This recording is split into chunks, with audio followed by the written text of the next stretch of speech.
Still leave the place a mess. They still have homeless people everywhere. It's still a disaster. It's still a woke show of virtue signaling at every level of the government. Still. Like, no course correction at all. They're going further and further into la-la land.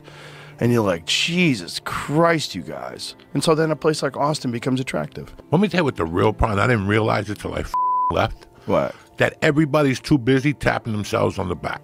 There's a lot of that. When the fires happened, those 3 women or whatever the chief and whatever, I'm looking at them and I'm like, look at them.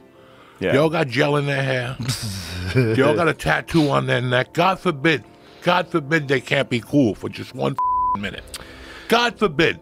And that's the problem you have out there. Joe Rogan isn't easing up on his war with Gavin Newsom anytime soon. The outspoken comedian and powerhouse podcaster says Newsom is wrecking California and must be stopped before the disaster gets even worse.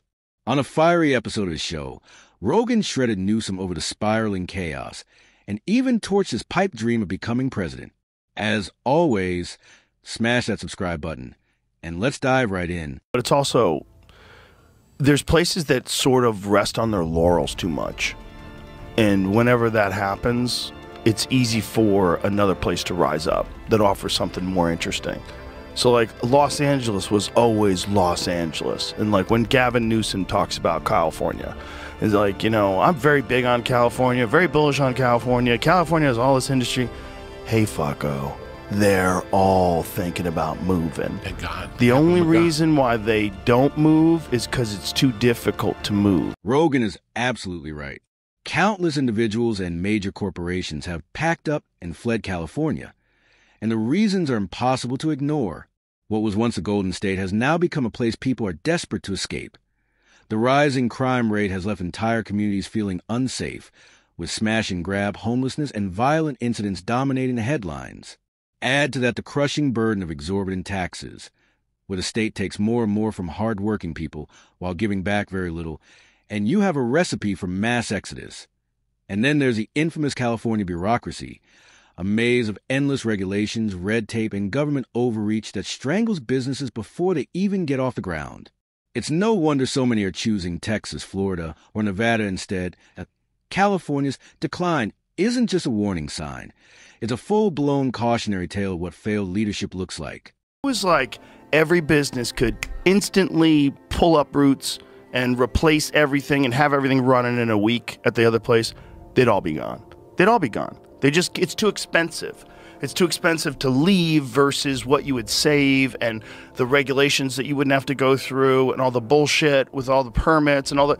What California does is overregulate everything. They get as much government involved as possible. They suck as much tax money out of you as possible. Rogan himself had no choice but to pack up and leave California, a state he once called home.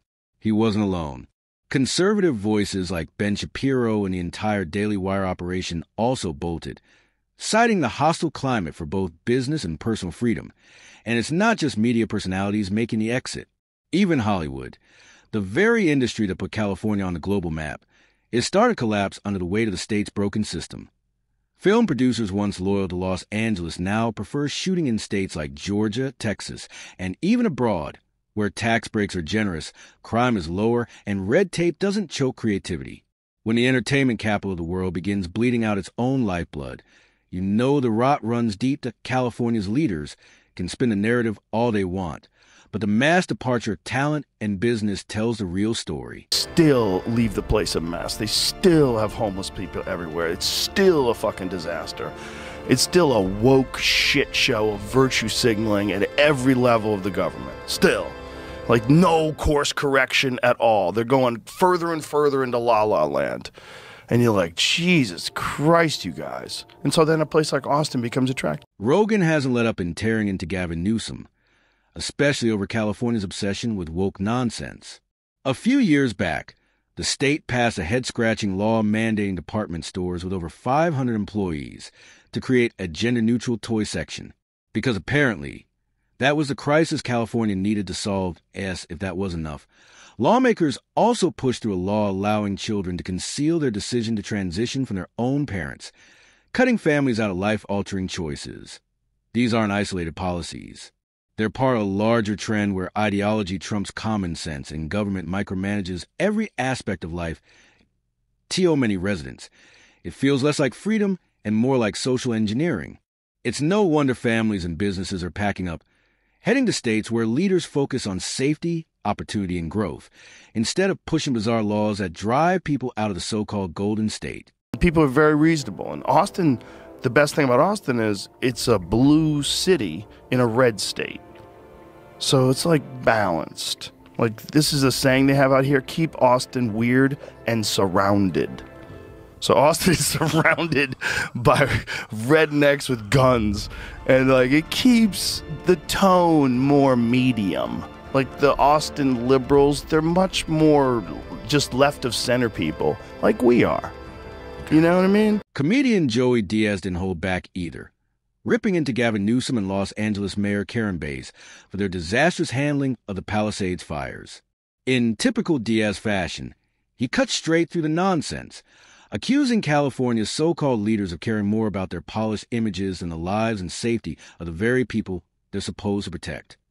While homes burn and families scramble for safety, Diaz pointed out that Newsom and Bass seem more focused on press conferences, photo ops, and keeping up appearances than actually solving the crisis that T.O. him. It was just another example of California's leadership being out of touch, prioritizing optics over action. His rant struck a chord with many who feel abandoned and betrayed by politicians who talk endlessly about compassion, yet deliver little when disaster actually strikes. For Diaz, it wasn't just comedy. It was a brutal dose of truth. Let me tell you what the real problem, I didn't realize it till I fucking left. What? That everybody's too busy tapping themselves on the back. There's a lot of that. When the fires happened, those three women or whatever the fuck, the chief and whatever, I'm looking at them and I'm like, look at them. Yeah. They all got gel in their hair. They all got a tattoo on their neck. God forbid they can't be cool for just one fucking minute. God forbid. And that's the problem you have out there. This is my idea, and it's great, and it's going to work. It's not working. You're right, but you're too stupid to say, you know what? This ain't working. Their egos are so big, they don't have a heart to go, this ain't working. You're right. You're absolutely right. But I don't think it's entirely their fault. It is their fault, but the culture rewards that kind of behavior. That's Rogan speaking, and he's spot on. This is the problem with having protected classes of people, whether it's gay, lesbian, or whatever it is, whether it's your nationality. If you have a protected class of people where you're not allowed to criticize them, they become untouchable. Vivek Ramaswamy talked about this in a very interesting way. He called it the tyranny of the marginalized. And that is exactly what Gavin Newsom has done with California's homelessness crisis. He's practically turned the homeless into a protected species. Any honest criticism of the policies that fuel this disaster is immediately shut down, while the actions and choices that often lead people to the streets are brushed under the rug. Instead of accountability, California has embraced a culture of entitlement, where failing to take responsibility is rewarded with endless taxpayer-funded programs. As a result, homelessness has only exploded, spreading across sidewalks, underpasses, and public parks. People no longer feel the need to safeguard their money or make wise choices, because the state sends a message that if you lose everything, the government will pick up the tab. What should have been a call for compassion has become a blueprint for dependency. And Californians are now paying the heavy price for Newsom's failed experiment. This is my idea, and it's great, and it's going to work. It's not working.